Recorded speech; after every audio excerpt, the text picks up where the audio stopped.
Strength मुझे लगता है इसका कोई फीमेल या मेल वर्जन तो है नहीं। पहली बार मैंने 15s में इंडिया को रिप्रेजेंट किया था, तो मेरी स्टार्टिंग से जो बॉडी थी, अपर बॉडी वो ब्रॉड है, तो सब वही कि अरे पहलवान है पहलवान है। तो ये सारी चीज़ें फेस करने में मतलब अच्छी नहीं लगती हैं कभी कभार अगर सोचा जाए तो।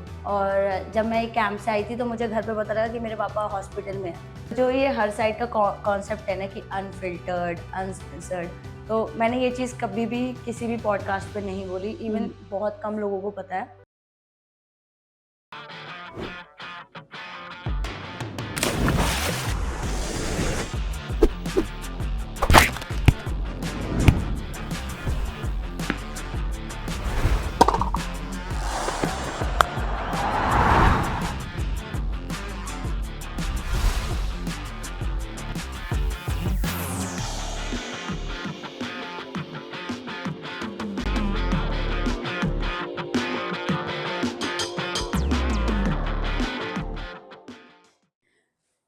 Hello and welcome to Her Side, a woman-led podcast by athletes and for athletes, where we bring to you stories of women in sports in India that are uncensored, unfiltered, and unapologetically raw.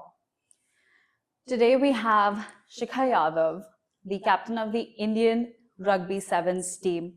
She has made her name in one of the toughest sports in India. We welcome you, Shikha. Thank you so much. Thank you for having me.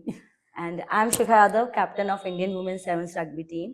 I've been representing India since 2019, and I got selected as a leader in 2025. Awesome. We're so happy to have you here today. Yeah, same, likewise. Okay, so Shikha, take us back to your starting point. जब आपने rugby को discover ही किया था, तो थोड़ा बताओ about your history and how you got into sports, because rugby is not a very common sport in India. So from the 6th standard मैंने कबड्डी पहले खेलना स्टार्ट किया था। So स्टार्टिंग से मैंने सारे स्पोर्ट्स खेले हैं, बट कभी भी कंसिस्टेंट नहीं थी एक स्पोर्ट के लिए। रोज घर में आती थी तो घर वाले कहते थे कि आज किस चीज में मेडल आया।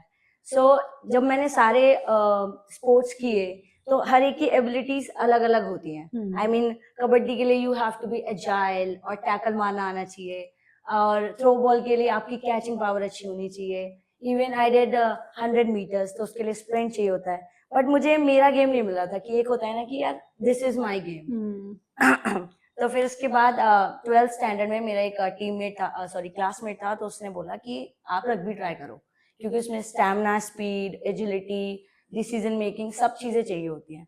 सो फिर ऐसे मैंने रग्बी खेलना स्टार्ट किया, और जब पहली बार खेला तब पता लगा कि यार ये मेरा गेम है। तो आपने जब रग्बी खेलना शुरू करा, यूजुअली लोगों को लगता है और लोगों की ये सोच रहती है कि यार ये बहुत एग्रेसिव गेम है या फिर लड़कियों को नहीं खेलना चाहिए, चोट लग जाएगी, ऐसा हो जाएगा वैसा हो जाएगा। तो कभी आपको ऐसा लगा कि बिकॉज आपने रग्बी चूज़ करा तो आपको जस्टिफाई करने की ज़रूरत थी कि मैं रग्बी इसीलिए खेलना चाहती हूँ?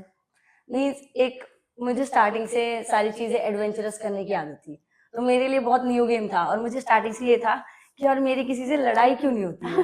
क्योंकि जिस तरीके से मैं चलती थी ना, तो सब स्कूल में कहते थे कि यार पहलवान लगते, तो कोई मुझसे पंगे नहीं लेता था।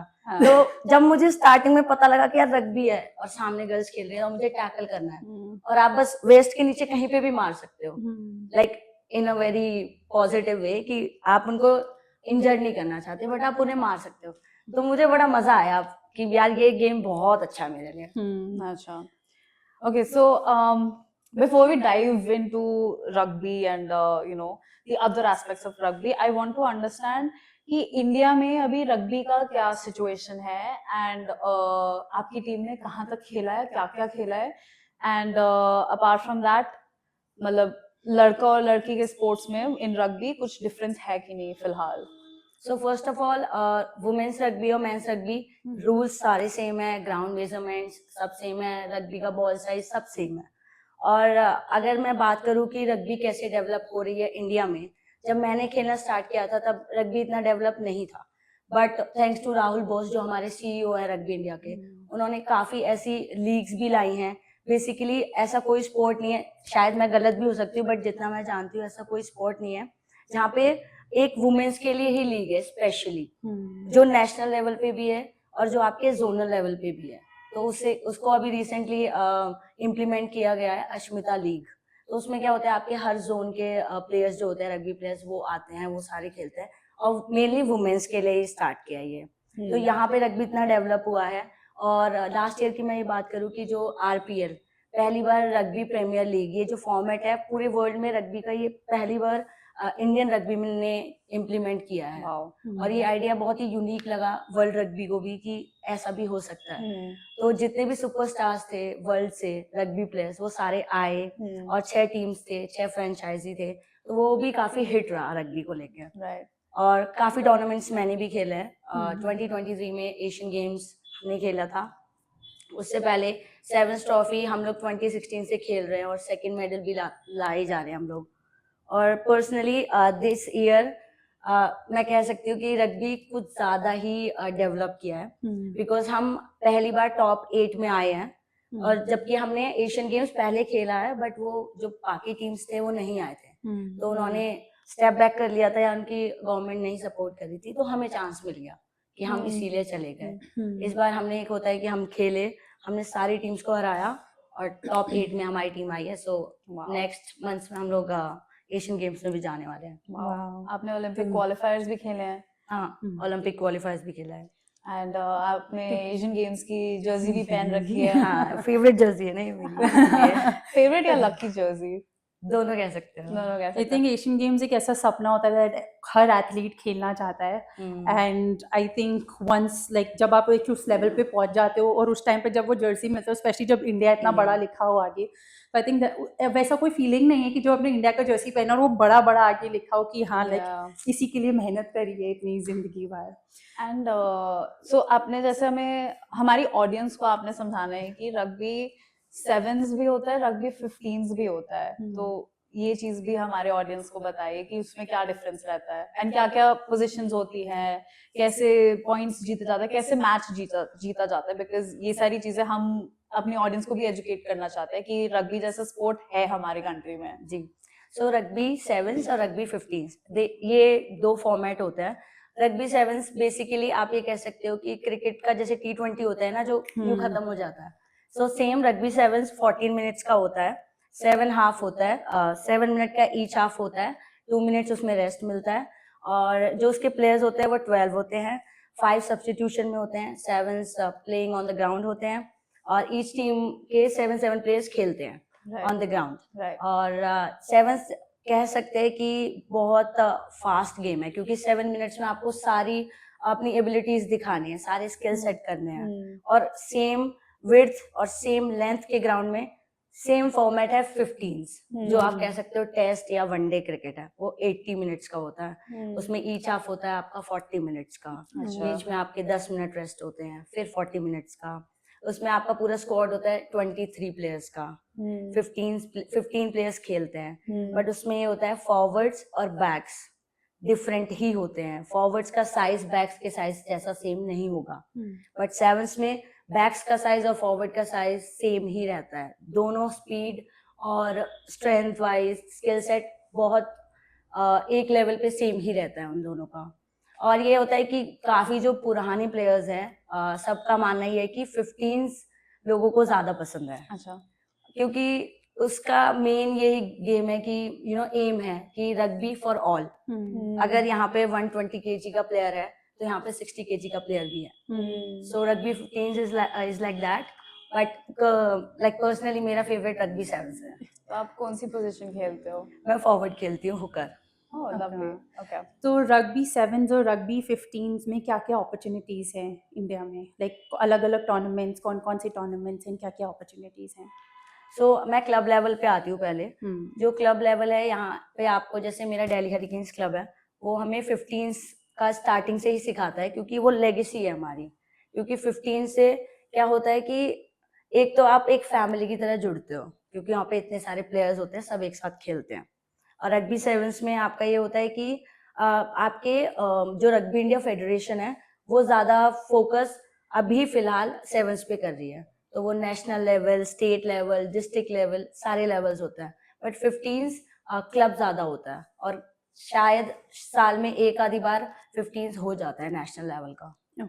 एंड ग्लोबली कौन सा ज्यादा पॉपुलर है, 7 या 15? 15 क्योंकि 15 का वर्ल्ड कप भी है और 7 भी इक्वली है, लाइक 80-100% है, 80% 7 से एंड 100% 15 से है। राइट। तो अब थोड़ा like we want to focus on you as a woman जो एक ऐसा स्पोर्ट खेलती है, it's a very contact sport and usually like you know people don't really appreciate or support when a woman really goes into a contact sport. तो कभी ऐसा हुआ है कि या कभी ऐसी कॉन्वर्सेशंस हुई हों जिसमें people have questioned your body type कि यार ये बॉडी लड़की का एक certain टाइप का लगना चाहिए and like you know because you play a contact sport, तुम रग्बी में हो और लाइक लोगों के ओपिनियन रहे हो कि लाइक यू नो बॉडी ऐसा लगता है, बॉडी ऐसा लगना चाहिए क्योंकि लड़की हो। ये तो She's बहुत nodding होता so है। hard. I know the smile I can tell. मतलब स्पोर्ट्स जब मैंने खेलना स्टार्ट किया था तो मेरी स्टार्टिंग से जो बॉडी थी, अपर बॉडी वो ब्रॉड है, तो सब वही कि अरे पहलवान है पहलवान है। और उसके बाद जब भी घर में ये होता है ना कि आपको कुछ एथनिक वेयर करने हैं तो आप स्लीवलेस पहनने के लिए थोड़े ऐसे हिचकते हो कि यार मेरे जो आर्म्स है वो काफी बड़े हैं, और स्टिल मैं अभी भी फील करती हूँ कि नहीं यार मेरे आर्म्स बहुत बड़े हैं, मुझे अजीब लगेगा, आई मीन कोई मुझे ऐसे देखेगा तो क्या कहेगा कि यार ये तो लड़का है। तो ये सारी चीजें फेस करने में मतलब अच्छी नहीं लगती हैं कभी कभार, अगर सोचा जाए तो कि मुझे भी तो लहंगा पहनना है, मुझे भी तो स्लीवलेस पहनना है यार, अब तुम ये थोड़ी ना कहोगे कि मेरे स्लीव्स है, बिल्कुल। स्लीव ऐसे है। तो जैसे मैं भी वेट लिफ्टिंग करती हूँ, तो मेरे को कितनी बारी लोगों ने बोला कि तू बॉडी बिल्डर है या तू पहलवान है या तू ये है या लड़का है। एंड ऑनेस्टली मेरे को भी पहले बहुत शर्म आती थी कि यार मेरे हाथ थोड़े ज्यादा बड़ा बड़े दिख हैं, रहा है। मेरा बाइसेप दिख रहा है, मेरा ट्राइसेप दिख रहा है। बट ये सारी चीजें ना आफ्टर अ पॉइंट ऐसा लगता है कि यार मैंने क्यों सोचा ऐसे, मैटर ही नहीं करता। बिकॉज यू नो जैसे मैंने आपको आते हुए बोला कि आपकी शक्ल बहुत स्वीट है, यू नो रग्बी खेलने के लिए आपकी शक्ल बहुत स्वीट है, तो आपको कोई देख के ऐसे बोल नहीं पाएगा कि आप यू नो आप अग्रेसिव स्पोर्ट खेलते हो या आप लड़का हो, वो तो ट्रू है ही नहीं बात। बट आपके ओपिनियन में स्ट्रेंथ जो है कॉन्सेप्ट है, स्ट्रेंथ लड़कों से ज्यादा जोड़ा जाता है कॉन्सेप्ट, यू नो लड़के स्ट्रांग होते हैं, लड़कियां स्ट्रांग नहीं होती। आपका क्या सोच है इसमें एंड आपकी सोच पहले से और आज में मतलब क्या उसमें एवोल्यूशन आया कि आप पहले क्या सोचते थे, आज क्या सोचते हो अबाउट स्ट्रेंथ? स्ट्रेंथ, पहली बात स्ट्रेंथ मुझे लगता है इसका कोई फीमेल या मेल वर्जन तो है नहीं, इस वर्ड का कोई कहना तो है नहीं कि भाई मैं लड़की हूँ या मैं लड़का हूँ। तो ये आ कहाँ से गया कि लड़का ज्यादा स्ट्रांग है या लड़की ज्यादा स्ट्रांग है? जो मेरी कैपेबिलिटीज है मैं उस अकॉर्डिंग करूंगी और जो उसकी कैपेबिलिटीज है वो वैसे करेगा। I think strength as an individual और एज अ ह्यूमन बीइंग देखनी चाहिए, ना कि मेल और फीमेल देखनी चाहिए। बिल्कुल। और स्पोर्ट्स ने स्ट्रेंथ, जब भी हम इवन हमारे क्लब में भी और इवन इंडिया कैंप में भी हमें कभी ये बोला ही नहीं जाता कि तुम लड़कियों की तरह खेल रहे हो या लड़कों की तरह खेल रहे हो। वो कहते हैं तुम रग्बी प्लेयर हो, रग्बी प्लेयर की तरह खेलो। और हम अगेंस्ट रहते हैं बॉयज के भी, और बॉयज हमारे साथ भी खेलते हैं। इवन प्रिंस खत्री वो भी हमारे साथ सेम फील्ड हमने शेयर करी होगी, वो भी मुझे बॉल पास करता है। तो ये जो कॉन्सेप्ट था कि स्ट्रेंथ कम है ज्यादा है, ये मेरे हिसाब से जब से रग्बी आया और जब मैं स्पोर्ट्स में जुड़ी हूँ वो चीज खत्म ही हो चुकी है। और बहुत अच्छा फील होता है कि यार हम स्ट्रेंथफुल हैं। हम भी ताकतवर, हम लोग हाँ। टक्कर दे सकते हैं। हाँ।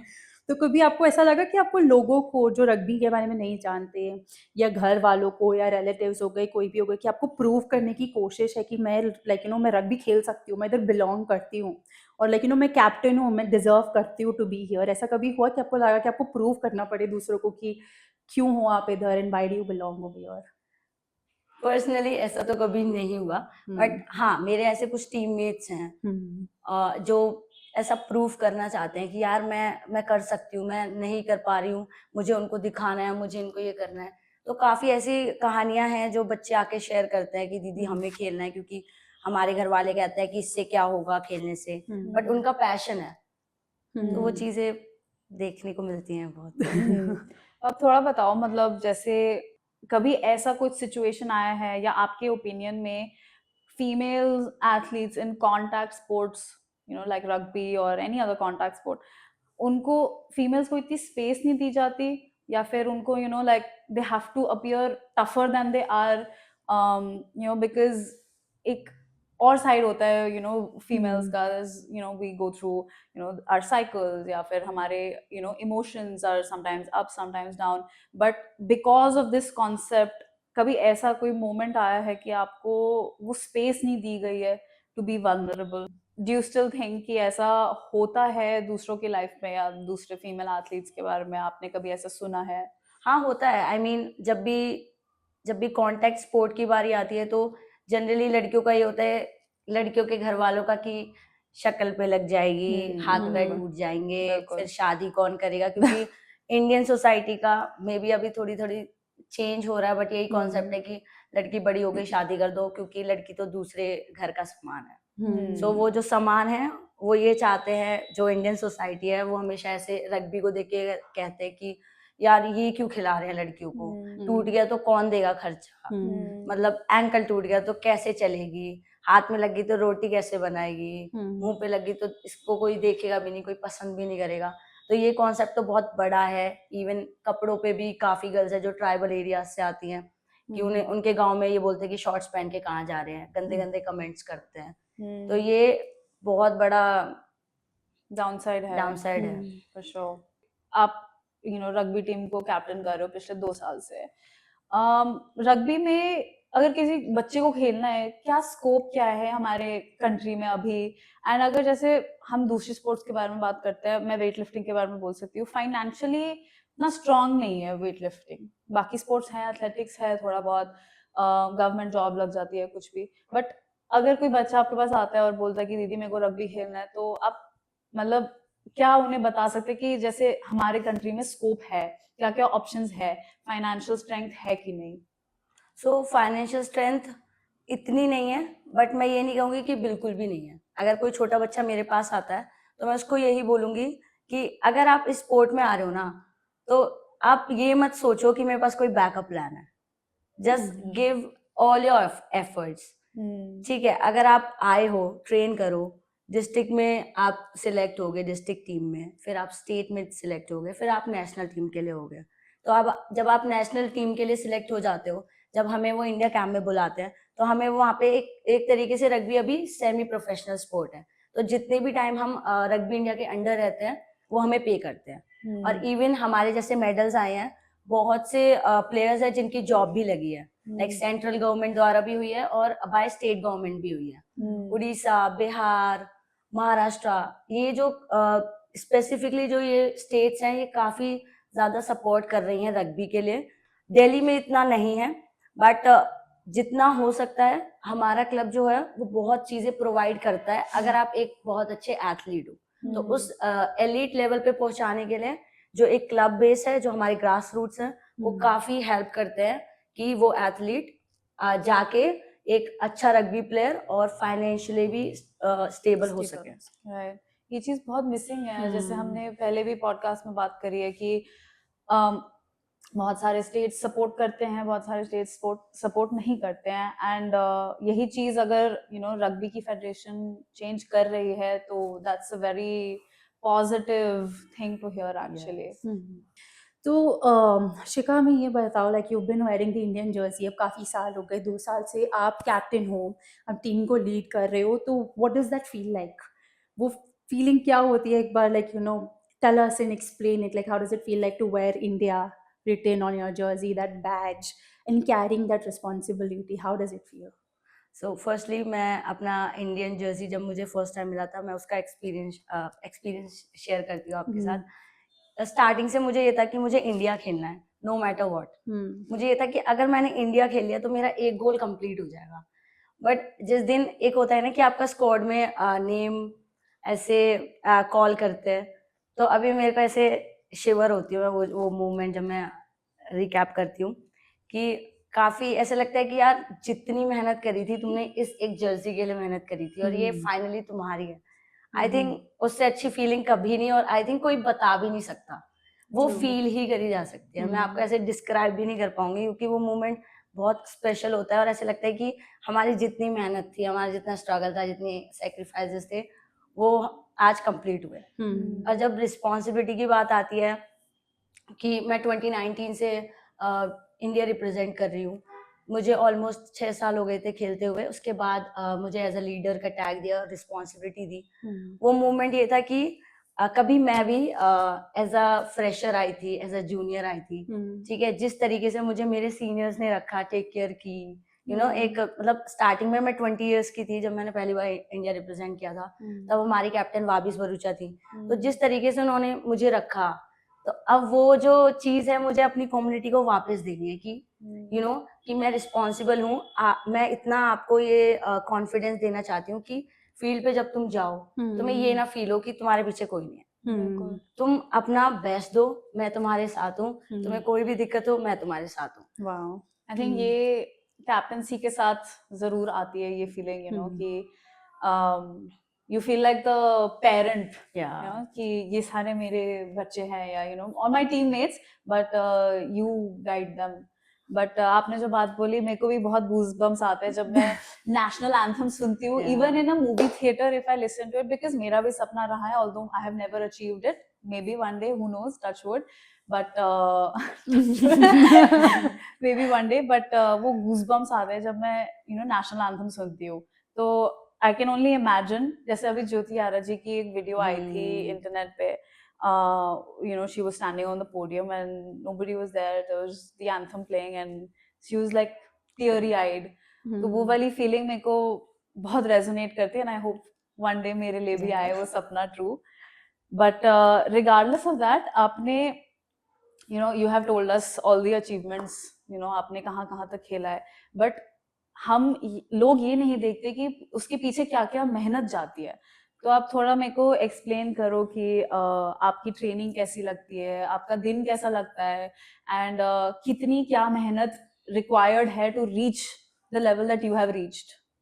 सो जब भी मैं 2017 में मैंने रग्बी खेलना स्टार्ट किया था, 2016 और 2017, तब रग्बी फन में ज़्यादा खेलती थी मैं कि यार रग्बी है, इतना इतना ध्यान नहीं देती थी क्योंकि तभी स्टडीज़ को भी ध्यान देना होता था। फिर सडनली क्या होता है कि एक टूर्नामेंट होता है, उसमें मेरे शिन फ्रैक्चर हो जाती है, ठीक है। उससे पहले भी लोग मुझे कहते हैं कि अपर बॉडी तो तुम्हारी अच्छी है, लेकिन लोअर बॉडी, थाइस वगैरह इतने ज़्यादा तुम्हारे मसल नहीं है उसमें, शिन काफ़ी पतले हैं। तो सब ऐसे बोलते थे, तब मैं निग्लेक्ट करती थी कि कोई नहीं यार, ऐसे ही बोल रहे हैं, क्यों सुनना है। बट जिस दिन वो फ्रैक्चर हुआ मुझे, फिर उसके बाद तुरंत लॉकडाउन लग गया था। तब मुझे वो सारी बातें फील हुई कि यार इन लोगों ने ऐसे बोला मुझे, इन लोगों ने, और कुछ लोग होते हैं कॉम्पिटिटर होते हैं, वो आपको कभी कभार ऐसा होता है कि इंटेंशनली हर्ट भी करना चाहता है। तो वो हुआ ना जब, उसके बाद मेरी चीज़ ये हिट हुई कि यार शिन और मसल ऐसे बनाने की कोई मार ही ना पाए, कोई तोड़ ही ना पाए। तो लॉकडाउन भी पड़ गया था तब, तो एक होता है ना कि सोने पे सुहागा, चेरी ऑन द केक, सो वो हो गया था मेरे साथ। फिर मैं सुबह भी वर्कआउट करती थी, शाम को भी करती थी।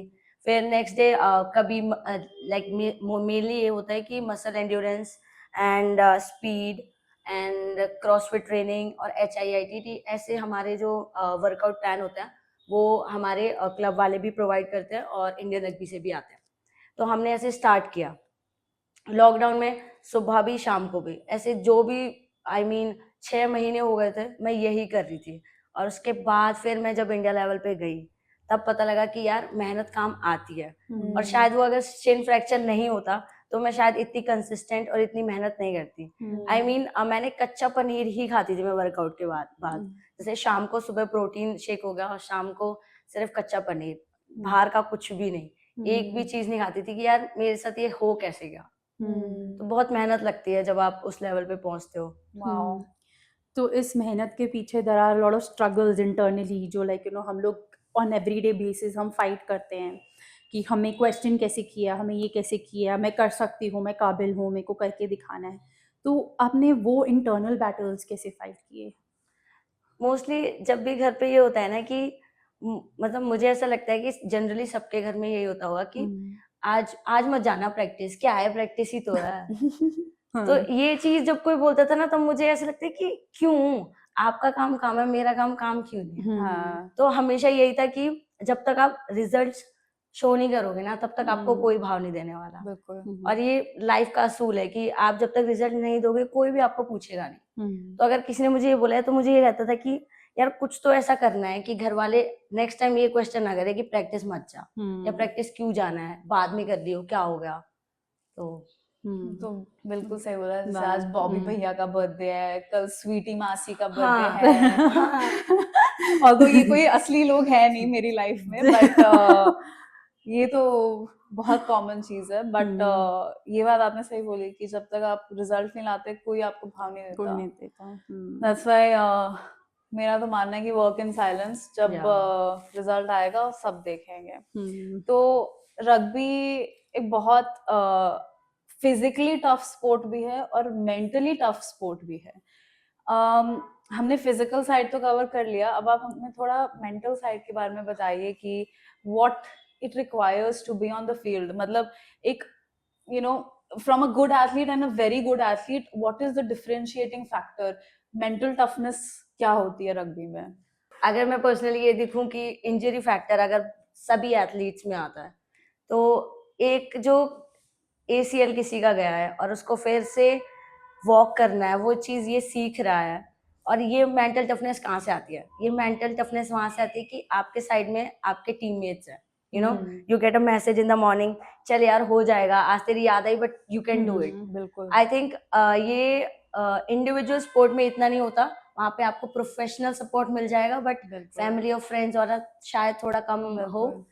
तो ये भी एक फैक्टर है कि अगर आपके पास टीम है तो you feel like a home, कि आपके पास फैमिली मेंबर्स बहुत है, वो आपको पुश कर देंगे कि यार चल कोई नहीं। सेम ऑन द फील्ड, अगर कोई थक रहा है तो हमारा ये कॉन्सेप्ट है कि पुश करो एक दूसरे को कि यार कोई बात नहीं, हो जाएगा। अगर तुम फील कर रहे हो तो मैं भी ये फील कर रही हूँ, अगर मैं ये देखती हूँ कि तुम आगे बढ़ रहे हो तो मैं भी बढ़ सकती हूँ, तुम जॉब कर रहे हो तो मैं भी कर सकती हूँ। तो मुझे लगता है कि ये जो टीम मेट्स होते हैं ना, वो काफी आपके लाइफ में बहुत क्रूशियल रोल प्ले करते हैं। बिल्कुल।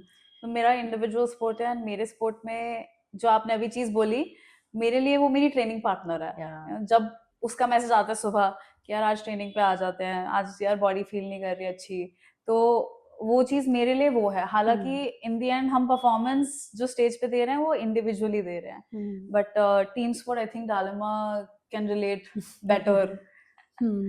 एंड यूजुअली क्या होता है कि team sport, individual sport, athletes हो गए, जो इम्पोर्टेंस होती है mental side of the game को, वो थोड़ी कम दी जाती है कि वो लाइक यू नो मसल्स कर लो, ये कर लो, बिकॉज वो सामने दिखता है, बट मेंटल साइड कोई बात नहीं करता है उसके बारे में। So I would just want to understand कि आपने जैसे टच बेस करा कि आप एक दूसरे को पुश करते हैं, you are there for each other, support करने के लिए, कितना इम्पॉर्टेंट है like to focus and understand mental aspect भी गेम का, एंड वो कितना बड़ा रोल प्ले करता है आपके हिसाब से? सो मेंटल टफनेस हर कोई बात नहीं करता, क्योंकि लोगों को लगता है कि अरे यार ये तो बाहर से फिट है तो ये अंदर से भी फिट है, बट ऐसा बिल्कुल भी नहीं होता। कभी कभार ये होता है कि फैमिलीज में ऐसी चीजें हो जाती हैं, उसके बाद भी आपका जो पैशन है आप उसे नहीं भूलना चाहते हो, बट आई थिंक स्पोर्ट ही ऐसी चीज है जो आपको फिर से वो चीजें रियलाइज करवाता है कि यार तुमने स्टार्ट क्यों किया था। मतलब अगर मैं कभी भी मेंटल टफनेस मेरी कभी भी कम पड़ जाती है तो मैं हमेशा स्टार्ट करती हूँ लिखना कि मेरी प्रॉब्लम्स क्या है, मैं ये क्यों नहीं कर पा रही हूँ, और मैंने स्टार्ट क्यों किया था। बिकॉज ये हम सब का रोल यही होता है ना कि यार मैं रग्बी इसलिए खेलती हूँ क्योंकि वो मुझे फन देता है, और अगर वो मेरे को टेंशन देने लग गया तो मैं ये स्पोर्ट क्यों खेल रही हूँ। Absolutely, very true. और आई थिंक जब तक आप शेयर नहीं करते खुद से, आपको खुद से ज्यादा अच्छी बात करनी पड़ेगी कि यार शिखा क्या हो गया, क्यों परेशान है। तो आई थिंक लिख के चीजें काफी अच्छी हो जाती हैं। और अगर मैं प्रोफेशनली बात करूं तो हमें स्पोर्ट्स साइकोलॉजिस्ट की क्लासेस भी दी जाती हैं। सो प्रोफेशनली हमें वहाँ से सपोर्ट मिल जाता है, क्योंकि वहाँ पे काफी टेक्निक्स होती हैं कि अगर आपके अंदर नेगेटिव थिंकिंग आ रही है, नेगेटिव थॉट्स आ रहे हैं, तो आपको कैसे उसको टैकल करना है। तो बहुत चीजें होती हैं। And you being a rugby player for so many years, कि what has rugby demanded from you personally? चाहे वो टाइम हो गया, चाहे वो sacrifices हो गए, चाहे वो mental struggles हो गए, एंड ऐसा कुछ है अबाउट योर जर्नी जब लोग अचीवमेंट्स वगैरह देखते हैं दैट दे रेयरली एक्नॉलेज कि लाइक यू नो कि बिहाइंड द सीन्स ऐसा है, मैंने इतना सैक्रिफाइस किया है, इतना टाइम दिया है? सो मैंने ये कभी भी इस बारे में बात नहीं करी, जो ये हर साइड का कॉन्सेप्ट है ना कि अनफिल्टर्ड, अनसेंसर्ड, तो मैंने ये चीज़ कभी भी किसी भी पॉडकास्ट पे नहीं बोली। इवन बहुत कम लोगों को पता है कि मेरे फादर हैं, तो उनको 3 बार ब्रेन हैमरेज हो गया और थर्ड टाइम जब हुआ था तब उनकी फुली बॉडी पैरालाइज हो गई थी और ये इसी ईयर में हुआ है।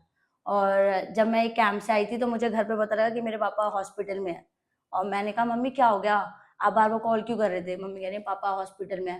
मैंने कहा क्यों, क्या हो गया? कहते उनके किडनी में ट्यूमर है। मैंने कहा अच्छा। फिर मैं ऐसे ब्लैंक हो गई। फिर उन्होंने कहा कुछ नहीं, पापा ये कह रहे थे कि मेरी बेटी आ जाएगी तब मैं हॉस्पिटल में एडमिट होऊंगा। तो मेरे भैया ने कहा यार पापा लेट हो जाओगे, आप चलो, शिबू आ जाएगी। तो मैं जब गई तब मैंने कहा ये हो क्या गया। फिर उसके बाद कोई नहीं, पापा ठीक हो गए थे, 15-20 दिन लगे, फिर पापा ठीक हो गए। फिर जुलाई में पापा फिर उनके ब्रेन हैमरेज हो गया थर्ड टाइम। सो उनके नस फट गई थी, फिर उनकी सर्जरी चली थी, फिर वो आईसीयू में रहे थे 10-15 दिन और उसके बाद 1 महीने बाद ही मेरा इंडिया कैंप थे। और ये ईयर हमारे लिए इसीलिए बहुत बड़ा था क्योंकि हमें एशियन गेम्स के लिए क्वालिफाई करना था, क्योंकि हम पहली बार सीरीज में जा रहे थे। और एज अ कैप्टन उस टाइम पे मुझे फील हुआ कि मैंने अपने मैनेजर जो हमारे हैं रग्बी फेडरेशन के, उनको बोला कि सर मैं तो इतनी फिटनेस नहीं कर पा रही हूँ, मैं टाइम नहीं दे पा रही हूँ, तो मैं कैसे क्या करूँ? उन्होंने कहा कोई नहीं, आप घर में ध्यान दो। उसके बाद जब पापा आए, आई मीन वो अभी भी नहीं चल पाते हैं, वो बेड रेस्ट ही रहते हैं, बेड रिडन ही है। उसके बाद जब वो मोमेंट था ना कि पापा को छोड़ के जाना है, तो बहुत ऐसे था कि यार कैसे छोड़ के जाऊं, बट एक ये था कि पैशन है, अभी मैं कैप्टन बनी हूँ और हमारी टीम को अभी शेप मिल रही है और ये टाइम पे अगर मैंने छोड़ दिया तो क्या होगा। तो ये सेक्रीफाइस किसी को नहीं पता कि मेरी मम्मी अकेली हैं, हमारी न्यूक्लियर फैमिली है और हम 4 लोग ही हैं। उसमें से भैया बिजनेस संभालते हैं, मम्मी हाउसवाइफ है, पापा बेड रिडन है, तो देखेगा कौन? तो उस टाइम पे मम्मी और भैया ने कहा कि नहीं, तुम अपनी लाइफ क्यों बिगाड़ रहे हो, तुम जाओ, हम संभाल लेंगे। सो ये इतना बड़ा सेक्रीफाइस था कि वहां जाके भी ये फील होता था कि घर वाले अकेले लड़ रहे हैं और मैं यहाँ पे हूँ। बट हमेशा ऐसा कहा जाता है कि country comes first. That's very sweet. And I mean honestly जब लोग जो हम कितने टाइम से बोले जा रहे हैं दैट लाइक लोग सिर्फ ट्रॉफीज देखते हैं, सिर्फ जीत देखते हैं, but they don't really understand कि जो एथलीट्स भी हैं वो भी इंसान हैं, उनकी भी लाइफ स्पोर्ट्स के अलावा कितना कुछ होता है। एंड जब स्पोर्ट की बात होती है, जब देश के लिए खेलने की बात होती है, कितना कुछ पीछे होल्ड पर हम छोड़कर आगे बढ़ जाते हैं। एंड लाइक उसके ऊपर आप इतना, और आपको कभी टाइम भी नहीं मिलता कि आप सोच के अफसोस कर सको किसी चीज़ के बारे में कि यार मैंने ये छोड़ दिया, कि यार मैं ये नहीं कर पाई। बिकॉज एट दैट मोमेंट जब आपको बुलाया जाता है, you show up, you have to fight for your country. तो या तो तुम हो या तो तुम नहीं हो, there is no middle. So and honestly thank you for sharing that story. अब हमें पता है like it's very close to your heart and आपके लिए कितना डिफिकल्ट हुआ होगा इसके बारे में बात करने के लिए भी। So thank you for being vulnerable and story share करने के लिए। I hope your father gets better. Yes. Thank you. If so everything is in God's hands, obviously, but we know he'll get better. या he will. And जब हम game की mental load और physical load के बारे में बात करें, ऐसी क्या चीज़ें हैं जो आप चाहोगे कि लोग समझें about physical load and mental load जो रग्बी में होता है? रग्बी में हमेशा आई थिंक लाइफ में अगर आप मेंटली फिट हो ना तो आप हर एक चीज टैकल कर सकते हो। और अगर मैं गेम के अकॉर्डिंग आपको चीज बताऊं कि मेंटली टफनेस रग्बी में क्या है, कि मेरे से बड़े साइज का भी प्लेयर मेरे सामने हो सकता है, ओके, बट हर एक प्रॉब्लम का सॉल्यूशन होता है सेम। अगर वो बड़ा है तो रग्बी का एक सिंपल सा रूल है कि अगर आप नीचे टैकल करोगे तो वो नीचे आके ही गिरेगा। सो इन लाइफ भी अगर आपके पास ये है कि बहुत बड़ी प्रॉब्लम है तो उसका सॉल्यूशन तो होगा। अगर हम इतनी बड़ी प्रॉब्लम है तो उसका नीचे से स्टार्ट करते एक पॉइंट से, वहां से हम उसको सॉल्व करना स्टार्ट करेंगे तो हो जाएगा। बिल्कुल। तो अगर देखा जाए when we talk about women's rugby, उसको वो विजिबिलिटी या फिर वो रिकग्निशन उतनी नहीं मिलती जितनी मिलनी चाहिए। तो how do you stay motivated? ये बहुत ही टफ क्वेश्चन है आई कैन से, क्योंकि रग्बी इतना ग्रो हो रहा है बट उस लेवल पे नहीं हो रहा है कि हमें रिकॉग्निशन मिले कि आप इंडिया प्लेयर हो। हमें अभी अभी भी कोई नहीं जानते, इवन अभी भी यही सुनने को आता है कि अरे रग्बी खेली भी जाती है और टीम भी है और वो भी वुमेन्स की। ये बहुत Yeah. नॉर्मल कमेंट है जो हम सुन सुन के पक चुके हैं। बट यही है कि जो पैशन होता है ना वो पैशन ही होता है। अगर मैं गिव अप भी करना चाहूँ कि यार रग्बी छोड़ देती हूँ, कुछ और स्टार्ट करती हूँ, या मैंने जितनी पढ़ाई कर रखी है मैं जॉब ले लेती हूँ, आई डोंट थिंक सो वो होने वाला है, क्योंकि पैशन ऐसी चीज है कि आप छोड़ ही नहीं सकते हो।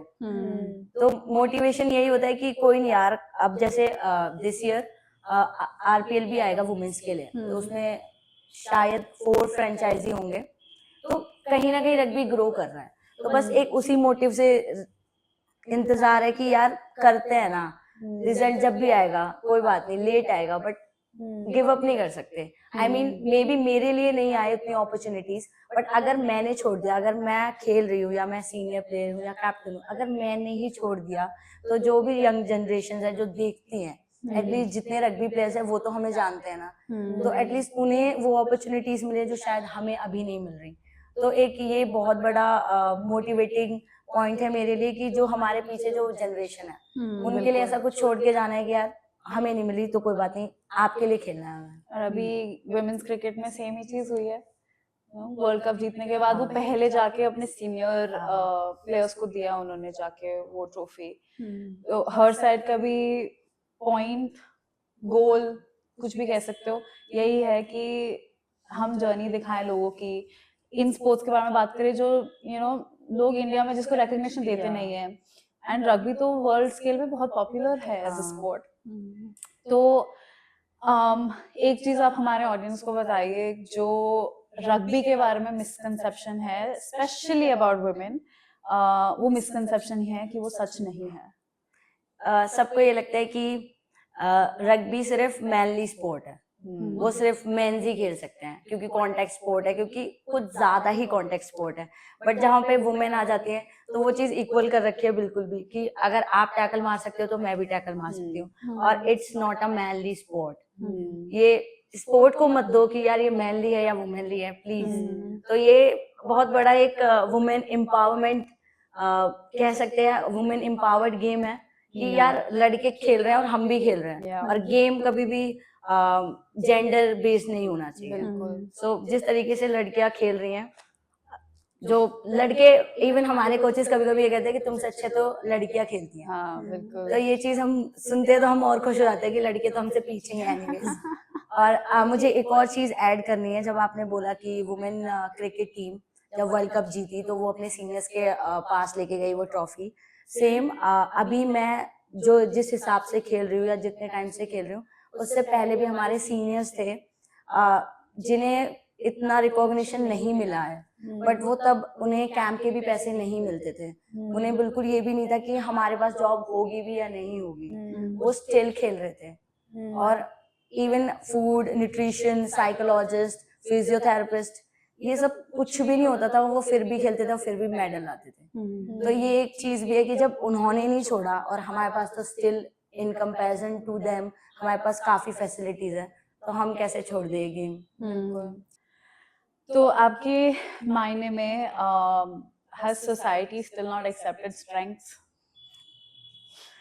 स्ट्रेंथ अभी तक सोसाइटी, आई थिंक बहुत टाइम लगेगा इंडियन सोसाइटी को या सोसाइटी को ये समझने में कि स्ट्रेंथ सिर्फ मैन का ही खेल है। I think you know her month जो हम जिस पेन से गो थ्रू करते हैं, जो 9 मंथ्स हम अपने वॉम में एक बेबी को पाल रहे हैं, और सबसे बड़ा जो मेंटल टफनेस पे भी आता है कि जिस घर में आप स्टार्टिंग से पले बड़े हो, आप उसको छोड़ के जा रहे हो, इससे बड़ी स्ट्रेंथ कौन होगी? कौन सा लड़का छोड़ के रह सकता है अपने माँ बाप को, और उसके बाद दूसरी फैमिली को अडेप्ट करना और उनकी केयर करना, सबकी हाँ में हाँ सबकी मिलाना। हाँ में हाँ मिलाना।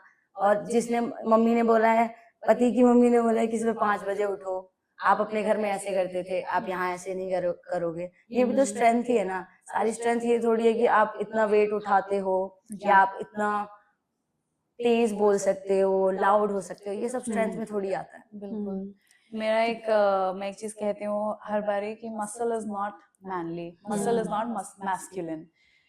मसल का कोई जेंडर नहीं है कि वो फीमेल है, मेल है, या क्या नहीं है, everyone has muscle and muscle equals strength. तो ये कॉन्सेप्ट कि यार मैस्कुलिन हो या नहीं हो, स्ट्रेंथ इज मैस्कुलिन, ये तो फॉल्टी ही है from the Yeah. Start. And when we talk about you personally, how do you think rugby has shaped you as a woman of the field?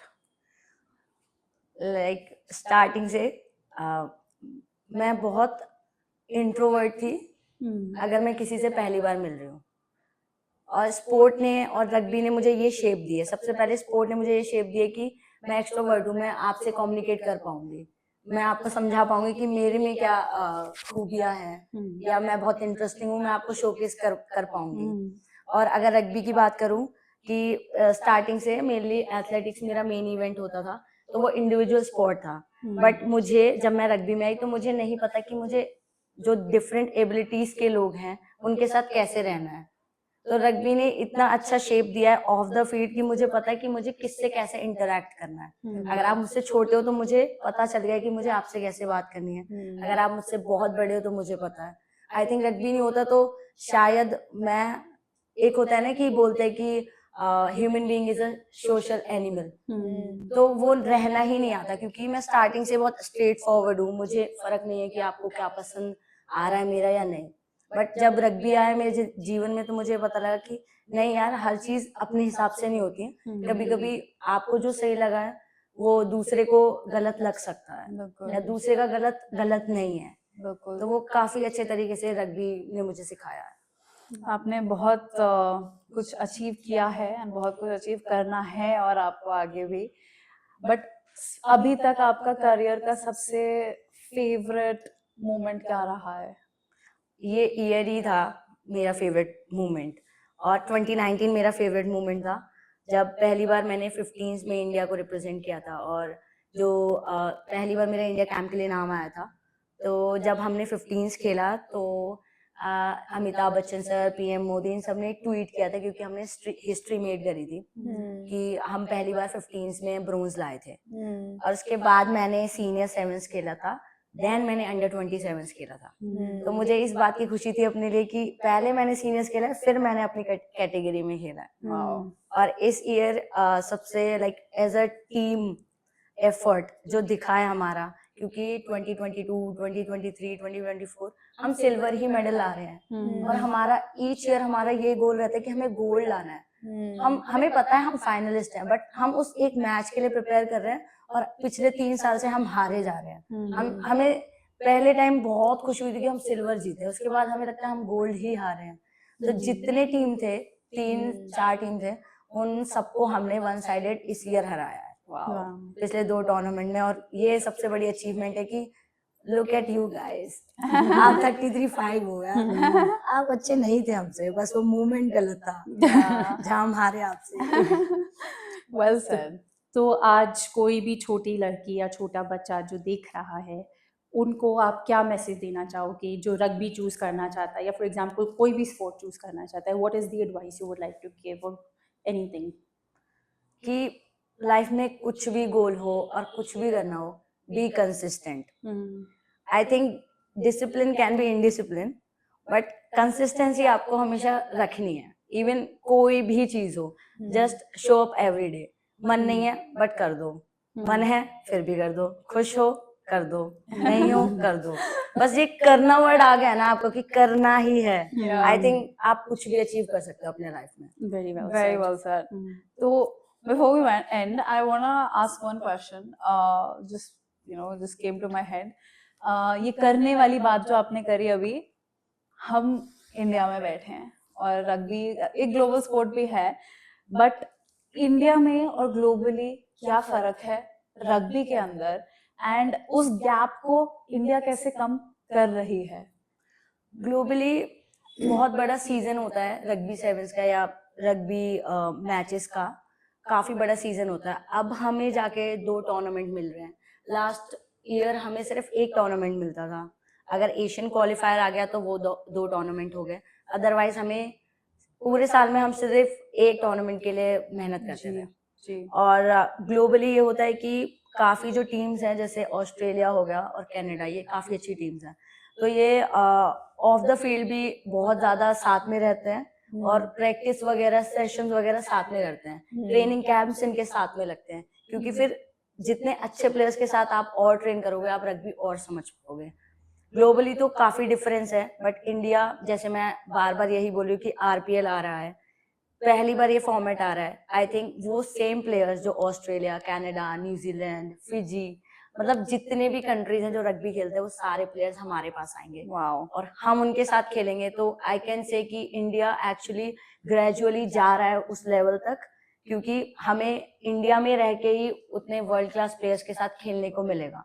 Same for the men's. So like through this game बहुत सी चीजें अभी भी सीखने के लिए बाकी है। आई मीन पेशेंस, कामनेस, क्योंकि अभी मैं एज अ सीनियर प्लेयर नहीं हूँ, अभी मैं एज अ कैप्टन अपने बारे में सोच रही हूँ, तो ये भी एक प्रोसेस है, क्योंकि इट्स अ रिस्पॉन्सिबिलिटी जो आपको पहले कभी नहीं मिली। तो मुझे बहुत चीजें सीखनी पड़ेंगी और सीख रही हूँ कि कैसे टैक्टिकली मैं ऑन द स्पॉट अगर कुछ ऐसी चीज आ जाती है, आई मीन मैं मैच के बेसिस पे जाती हूँ कि अगर हम लूज कर रहे हैं मैच, और यू नो समटाइम्स ऐसे होता है कि सारी टीम आपकी तरफ देख रही होती है कि यार दी आप कर दो कुछ, और कभी कभार ऐसा होता है कि मैंने अपनी एनर्जी सारी लगा दी है और मैं बहुत ज्यादा फटीग हूँ और मेरे को शायद उस टाइम पे सब चाहिए।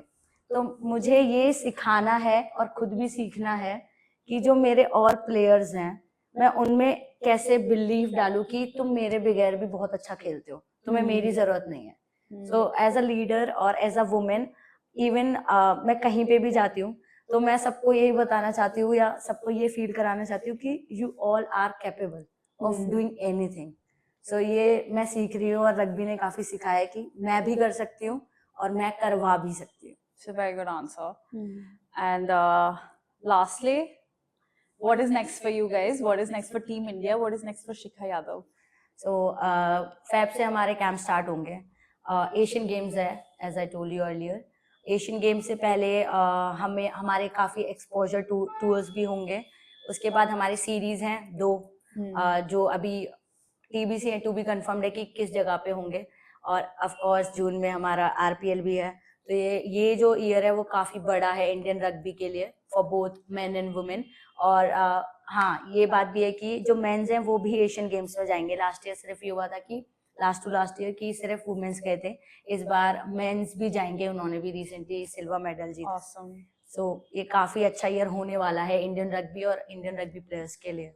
And with RPL, I'm sure a lot of money will come into the Yeah. sports, and उससे sports आगे भी बढ़ेगा. ठीक है. Okay, Anyway. rapid fire. So what is the one word that describes rugby to you? Addiction. Okay. Okay, I have a nice one. ये दो मेरे favorite players है rugby के, अब आप बताओ इसमें से for you. Ilona Maher or Portia Woodman? Of course, Portia Woodman. And why? She is beauty. No, she is not beautiful, but she is a beast. She's both. She's She is beauty bold. and the beast. Yes, you can It's say. amazing. Why not Ilona Maher though? Because she plays for USA and my favorite team is New Zealand. Okay. So that is Okay. First thing that you felt after wearing the Indian jersey? One word. proud. Okay, very nice. Proud. 7s or 15s? 7s. Anytime. Anytime. A quality that you admire in women athletes? Relentless. Your favorite rugby athlete? Female. Georgia Miller from New Zealand. And your favorite cheat meal? Favorite cheat meal? कच्चा पनीर नहीं बोल सकते नहीं हो. नहीं नहीं नहीं वो Cheesecake. cheat नहीं हुआ. Cheesecake. Okay. Lotus Biscoff cheesecake. Awesome. Yeah. One word that your teammates use to describe you. There is no one word. There are a lot of. Tell one. Daravni. Daravni. Okay. Crazy. Why? A lot of. Are you really that scary as a captain? Yeah, you can say. So you're serious when you're on the field? Yeah. On the field, I am very serious. But off the field, I am not. Okay. अगर आप rugby player नहीं होते, so what would you be? javelin thrower yaar. Okay. Javelin Your thrower. favorite team player? I want to spark a controversy. Favorite team player. Actually, let me rephrase that question. Um, one teammate you would take a bullet for? Ujjwala. Okay. Lovely. So in this segment, we want you to describe all of your teammates one by one in one word that best suits them. Okay. So we're going to start with the vice captain, that is Dumini. And what is the one word that you think describes her best? Joyful. Joyful. Awesome. Amandeep. Strong. Yeah. Okay. Mama Nayak. Shy. Ujjwala. Cunning. Uh, Sorry, Ujjwala, sorry. Akanksha. Sweet. Guria. छोटा packet बड़ा धमाका. Lovely. Sandhya. Dancer. Bhumika. भूमिका क्या? Sensible. Sandhya Rani. क्या है संध्या रानी? Words खत्म हो गए? एक्सप्रेशन दे सकती हूँ. संध्या रानी कैसी, मुझे पता ही नहीं कैसी लगती है यार. वो पहली बार ही अभी तो उसने वो किया डेब्यू. First impression क्या था वो फर्स्ट बता. Impression. Very talented. Okay. Nirmalya. Swiggy. Aarti. Funny. Okay. And lastly, Kalyani. Speed star. Okay. Nice. Wow. Okay, so we'll move on to the rapid fire now. मेरे लिए तो पूछ लो. अच्छा, अपने वो हम देंगे one अच्छा, word. ठीक है. मैंने बोल दिया sweet. तो मुझे से कनेक्टेड बोलना है ना. क्या? अच्छा मेरे लिए स्वीट. अरे शिखा यार यादव मुझे लगा मैं sweet. गेम खेल रहा हूँ यार. छोड़ो. ठीक है sweet. Thank you so much. That was such a refreshing conversation, Shikha. Thank you so much for your inputs and your thoughts. Thank you for coming today. हमें बहुत मजा आया. We Absolutely. had a lovely time having this conversation. We learned a lot about you and rugby, and learned this other side that you have as well. Which is not serious. Yeah. But we would love to see serious Shikha Yadav captain, principal ma'am, one day playing on the TV. We're looking अभी forward नहीं. to but- RPL. Looking forward to watching the RPL. And yeah, good luck to you and to your team. And hope we see India one day in the Olympics. Thank you guys. Thank you so much. It was lovely meeting with you. Thank you. Awesome. So that was Shikha Yadav's story.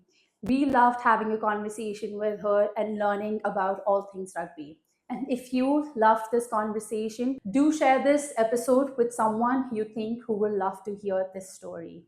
Like and share and comment. Thank you.